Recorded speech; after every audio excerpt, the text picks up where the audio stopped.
तो आज हम इस वीडियो में GMR power and urban infra limited इस कंपनी के बारे में पूरी इंपॉर्टेंट डिटेल्स देखेंगे, जिसमें हम कंपनी का पूरा बिजनेस सेगमेंट के बारे में इंफॉर्मेशन देखेंगे। साथ ही में इस बिजनेस में कंपनी के फाइनेंशियल में कंपनी कैसे नंबर डिलीवर कर रही है, जैसे कि profit and loss statement, company की बैलेंस शीट, साथ ही में कंपनी का कैश फ्लो हम देखेंगे, debtor days, inventory days company के देखेंगे, और कंपनी के जो प्रमोटर है उनके पास कंपनी की कितनी हिस्सेदारी है, और साथ ही में एफआईज और डीआईज है वो कंपनी में यहाँ पर इन्वेस्टमेंट कर रहे हैं या फिर नहीं। इन सब के बारे में हम स्टेप टू स्टेप डिटेल्स आज के वीडियो में देखेंगे, और तभी हमें पता चलेगा कि कंपनी अपने बिजनेस में कैसा परफॉर्मेंस कर रही है और हमें कंपनी में कैसे इन्वेस्टमेंट करनी चाहिए। तो सबसे पहले हम कंपनी का बिजनेस सेगमेंट के बारे में इंफॉर्मेशन देखते हैं। तो जीएमआर पावर ये कंपनी एनर्जी, अर्बन इंफ्रास्ट्रक्चर और ट्रांसपोर्टेशन इन 3 सेगमेंट में काम करती है। तो एनर्जी, इंफ्रास्ट्रक्चर और ट्रांसपोर्टेशन 3 सेगमेंट अगर हम देखेंगे तो करंटली पोजीशन में देखेंगे तो इनकी जो ग्रोथ है वो होने की बहुत ही पॉसिबिलिटीज़ है, क्योंकि आने वाले समय में एनर्जी, इंफ्रास्ट्रक्चर और ट्रांसपोर्टेशन इसकी जो ग्रोथ है और इसका जो यूज़ है वो बढ़ने वाला है, जिस वजह से इस कंपनी को उसका आने वाले समय में अच्छा बेनिफिट हो सकता है। तो तीनों सेगमेंट अगर हम देखेंगे तो इससे पता चलता है कि कंपनी फ्यूचर ओरिएंटेड बिजनेस में काम करती है। तो कंपनी का जो बिजनेस सेगमेंट है उसमें कंपनी जो मेन सेगमेंट एनर्जी सेगमेंट में काम करती है उसके बारे में अगर हम डिटेल्स देखेंगे तो इसमें कंपनी के पास लगभग 4400 ऑपरेटिंग कैपेसिटी है, और साथ ही में कंपनी के पास कोल और गैस का जो बैलेंस फ्यूल मिक्स है वो भी हमें यहाँ पर देखने को मिला है। और साथ ही में कंपनी रिन्यूएबल सोर्सेज जैसे कि वाइंड और सोलर एनर्जी में भी काम करती, जो कि कंपनी का बिजनेस को फ्यूचर में बहुत ही अच्छा से ग्रोथ कर सकती। और उसके साथ ही में इस कंपनी का इंडिया और नेपाल में 2300 मेगावाट का जो प्लांट्स है वो भी हमें डेवलपमेंट स्टेज में यहाँ पर देख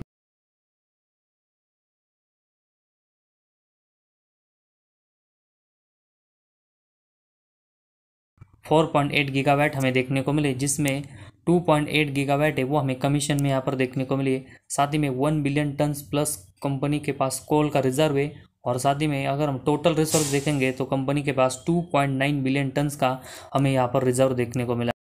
तो कंपनी का जो एनर्जी का सेगमेंट है उसमें कंपनी का बिजनेस बहुत ही अच्छा देखने को मिला, और साथ ही में वेरियस कंपनी डेवलपमेंट कर रहे हैं, जिस वजह से इस सेगमेंट में कंपनी के फ्यूचर में ग्रोथ होने की बहुत ही अच्छी पॉसिबिलिटीज़ है। इसके बाद कंपनी का जो ट्रांसपोर्टेशन का बिजनेस है उसके बारे में अगर हम इंफॉर्मेशन देखेंगे तो इस ट्रांसपोर्टेशन सेगमेंट में कंपनी सरफेस ट्रांसपोर्ट पर के जो प्रोजेक्ट्स है उसके ऊपर यहाँ पर ध्यान देने वाले, जिसमें हमें रोड, रेलवेज, मेट्रोज, एयर, साथ ही में ईपीसी प्रोजेक्ट्स यहाँ पर देखने को मिला है। और कंपनी अभी 4 नॉर्थ का जो हाईवेज है उसमें लगभग 350 किलोमीटर्स के ऊपर यहाँ पर काम कर रही है। तो ट्रांसपोर्टेशन सेगमेंट का भी कंपनी का अच्छा बिजनेस चल रहा है।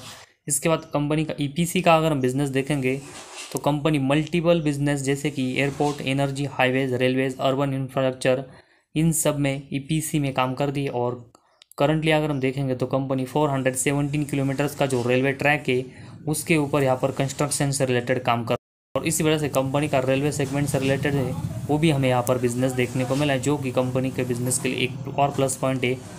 इसके साथ ही में कंपनी डीवीएसएस में भी काम करती है, और इसमें अगर हम देखेंगे तो company construction of civil structure, track works of double line railway, जिसमें हमें कटिंग, बैलेस्टेड ऑन फॉर्मेशन, साथ ही में track work, bridges, structure, building yards इनके भी यहाँ पर काम देखने को मिले। तो ये भी सेगमेंट कंपनी के बिजनेस के लिए एक इम्पॉर्टेंट यहाँ से देखने को मिल रहा है। और साथ ही में कंपनी का जो लास्ट का सेगमेंट है अर्बन इंफ्रास्ट्रक्चर, तो उसमें कंपनी स्पेशली हमें जो स्पेशल इन्वेस्टमेंट रीजन है उसके ऊपर यहाँ पर फोकस देते हुए देखने को मिली, जिस वजह से कंपनी और इस स्पेशल इन्वेस्टमेंट रीजन के ऊपर फोकस देने से कंपनी को बहुत ही एक्सपीरियंस और एक्सपर्टीज़ है वो यहाँ पर कंट्रीज़ में मिलते हुए देखने को मिलेंगे, जिस वजह से कंपनी का जो प्रोजेक्ट्स है उसमें सक्सेस होने के बहुत ही अच्छे चांसेस होंगे। उसके बाद कंपनी 1450 एकर्स में यहाँ पर लैंड स्ट्रेटेजिक लोकेशन पर काम करने वाली है, और साथ ही में company currently 850 multi product special investment region के ऊपर तमिलनाडु में काम कर रही है। तो कंपनी का जो अर्बन इंफ्रास्ट्रक्चर का सेगमेंट है उसमें भी कंपनी का बिजनेस हमें अच्छा देखने को मिला। तो कंपनी का सभी सेगमेंट का बिजनेस अगर हम देखेंगे तो कंपनी के बिजनेस को बहुत ही अच्छे सपोर्ट और ग्रोथ करता है, और इसी वजह से कंपनी का जो बिजनेस सेगमेंट है उसके ऊपर हम यहाँ से ट्रस्ट कर सकते। लेकिन इसके साथ ही में कंपनी के इस बिजनेस में फाइनेंशियल कैसे वो भी हमें देखना पड़ेगा, और उसके लिए कंपनी का मार्केट कैप देखेंगे तो 2500 करोड़ का है। तो एक स्मॉल कैप सेगमेंट से रिलेटेड कंपनी है। इसके बाद कंपनी का बुक वैल्यू देखेंगे तो माइनस में, कंपनी का आरओसी देखेंगे तो 18.7 है। तो आरओसी में कंपनी के नंबर्स यहाँ पर अच्छे देखने को मिले और आरओई के नंबर्स अभी हमें यहाँ पर अवेलेबल देखने को नहीं मिले। और उसके बाद फेस वैल्यू देखेंगे तो 5 रुपीज़ का है, जिस वजह से कंपनी का जो शेयर है वो हमें आने वाले समय में स्प्लिट भी होते हुए देखने को मिल सकता है। इसके बाद कंपनी का हम प्रॉफिट एंड लॉस स्टेटमेंट के बारे में इंफॉर्मेशन, तो इन सेगमेंट में मार्च 21 के बाद ही हमें मैक्सिमम इन्फॉर्मेशन देखने को मिली। तो कंपनी का इसमें अगर हम सबसे पहले सेल्स देखेंगे तो मार्च 21 में कंपनी 2700 करोड़ का सेल्स कर रही थी, जो कि ये सेल्स 5500 करोड़ का ट्रेलिंग 12 मंथ्स में देखने को मिला है। तो मार्च 21 से ट्रेलिंग 12 मंथ्स तक देखेंगे तो कंपनी की सेल्स की ग्रोथ है वो लगभग डबल हुई है, जो कि एक अच्छा साइन है।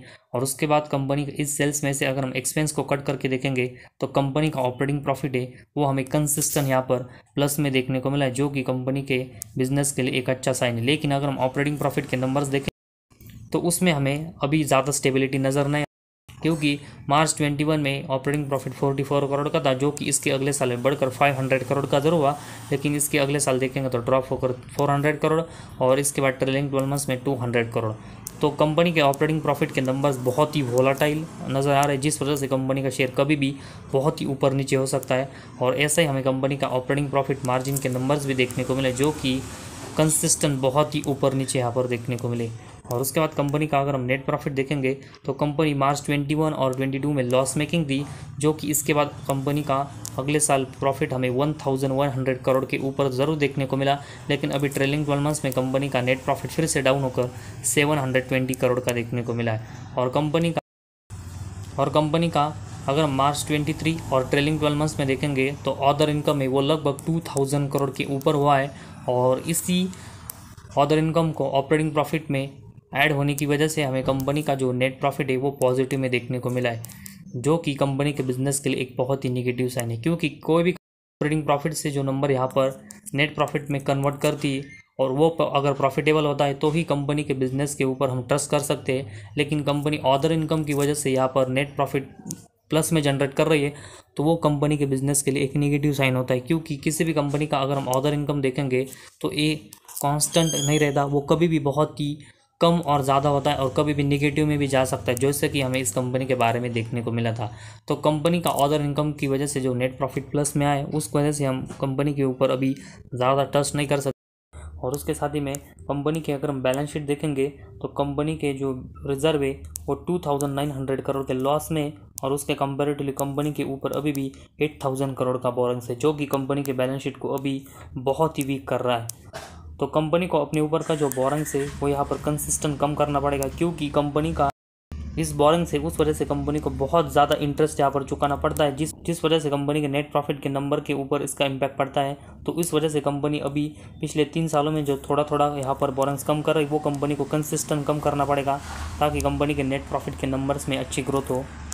और उसके बाद कंपनी का कैश फ्लोज देखेंगे तो पिछले 2 सालों में कंपनी का नेट कैश फ्लो में कंपनी ने बहुत ही अच्छी ग्रोथ की है, जो कि ये 269 और 510 करोड़ के देखने को मिले। तो 500 करोड़ का कंपनी का नेट कैश फ्लो अभी मार्च 23 में देखने को मिला, जो कि एक अच्छा साइन है। और ये कंपनी का नेट कैश फ्लो कंपनी के जो ऑपरेटिंग एक्टिविटी है उसमें हमें यहाँ पर देखने को मिले, और इसमें कंपनी ने जो ग्रोथ की है उसके नंबर से वो हमें कंपनी के कैश फ्लो में अच्छे कन्वर्ट होते हुए देखने को मिले। साथ ही में कंपनी जो इन्वेस्टिंग एक्टिविटी में काम करती उसमें भी कंपनी के जो नंबर्स है वो पॉजिटिव में जनरेट हुए। तो सिर्फ कंपनी को फाइनेंसिंग एक्टिविटी में जो नंबर कंपनी के कंसिस्टेंट यहाँ पर लॉस में गए वो यहाँ पर इम्प्रूव करके प्लस में लाने पड़ेंगे, ताकि कंपनी का नेट कैश फ्लो में बहुत ही अच्छी ग्रोथ हो। तो फिलहाल कंपनी का नेट कैश फ्लो के जो नंबर्स है उसमें कंपनी ने बहुत ही अच्छी ग्रोथ की है। और उसके बाद कंपनी के अगर हम डेप्टर डेज देखेंगे तो मार्च 21 में कंपनी के डेप्टर डेज 113 थे, जो कि अभी कम होकर मार्च 23 में 36 हमें देखने को मिले। तो कंपनी ने अपने डेप्टर डेज कम किए और इस वजह से कंपनी को डेप्टर से पेमेंट लेने में कम समय, और ये जो जल्दी पैसा आ रहा है वो कंपनी अपने बिजनेस के ऊपर जल्दी यहाँ पर स्पेंड कर रहा है, जो कि एक अच्छा साइन है। और उसके बाद इन्वेंट्रीज अगर हम देखेंगे तो मार्च 21 में 18 थे और अभी मार्च 23 में 5 डेज़ के हमें यहाँ पर देखने को मिले।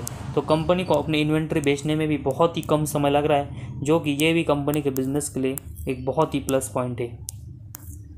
और उसके बाद कंपनी का अगर हम शेयर होल्डिंग पैटर्न देखेंगे तो कंपनी के प्रमोटर के पास 59.83% के स्टेक है, मतलब लगभग 60% के जो स्टेक है वो प्रमोटर के पास है। एफ की अगर हम हिस्सेदारी देखेंगे तो कंपनी में 20% है। डी की हिस्सेदारी देखेंगे तो 2.74%। पब्लिक की इन्वेस्टमेंट अगर हम देखेंगे तो 16% की हमें यहाँ पर देखने को मिली। तो मेजोरिटी स्टेक कंपनी के प्रमोटर के पास होना एक प्लस पॉइंट है। एफ के पास भी अगर हम देखेंगे तो लगभग 20% की आसपास हिस्सेदारी जो कि बहुत ही अच्छी मानी जाती है। और डी के पास भी देखेंगे 2.74% की हिस्सेदारी। तो प्रमोटर, एफ, डी, पब्लिक, ये सभी हमें इस कंपनी में यहाँ पर इंटरेस्टेड देखने को मिले, जो कि कंपनी के बिजनेस के लिए एक प्लस पॉइंट है।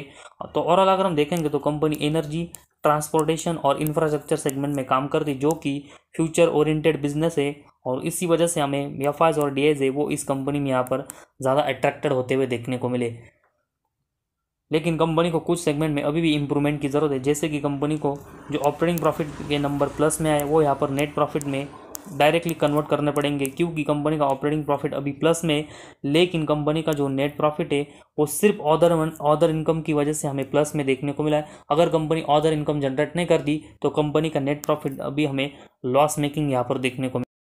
तो कंपनी को अपना जो नेट प्रॉफिट है वो अदर इनकम को छोड़कर अपने मेन बिजनेस से यहाँ पर जनरेट करना पड़ेगा, तभी हम कंपनी में एक ट्रस्ट की बड़ी इन्वेस्टमेंट कर पाएंगे। लेकिन फिलहाल कंपनी फ्यूचर ओरिएंटेड बिजनेस में काम करती है। कंपनी का कैश फ्लो अच्छा है।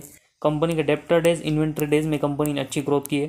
और रिसेंटली कंपनी को लगभग 2000 करोड़ से भी ज़्यादा का जो ऑर्डर है वो मीटरिंग सॉल्यूशन के लिए यहाँ पर मिला है, जो कि कंपनी के सेल्स को आने वाले समय में और अच्छा बढ़ा सकता है। और इसी को ध्यान में रखकर वेरियस जो इंस्टीट्यूट एफ डी जैसी बड़ी इंस्टीट्यूशन की इन्वेस्टमेंट हमें कंपनी में देखने को मिली। तो इसी वजह से हम भी इस कंपनी में यहाँ पर एक छोटी इन्वेस्टमेंट से स्टार्टिंग कर सकते हैं। और कंपनी का फ्यूचर ओरिएंटेड बिजनेस है, उस वजह से छोटी इन्वेस्टमेंट से स्टार्टिंग कर सकते हैं। लेकिन आने वाले समय में कंपनी को अपने बोरोइंग्स यहाँ पर कम करना पड़ेगा, रिजर्व प्लस में लाने पड़ेंगे, और साथ ही में नेट प्रॉफिट अदर इनकम को छोड़कर मेन बिजनेस यहाँ पर जनरेट करना पड़ेगा। और ये कंपनी जब करेगी तब हम कंपनी में एक बड़ी इन्वेस्टमेंट यहाँ पर ट्रस्टली यहाँ पर कर सकते। और आने वाले समय में कंपनी का ऑर्डर कैसा रहेगा उसके ऊपर डिपेंड होगा कि हम इस कंपनी में इन्वेस्टमेंट बढ़ाएंगे या फिर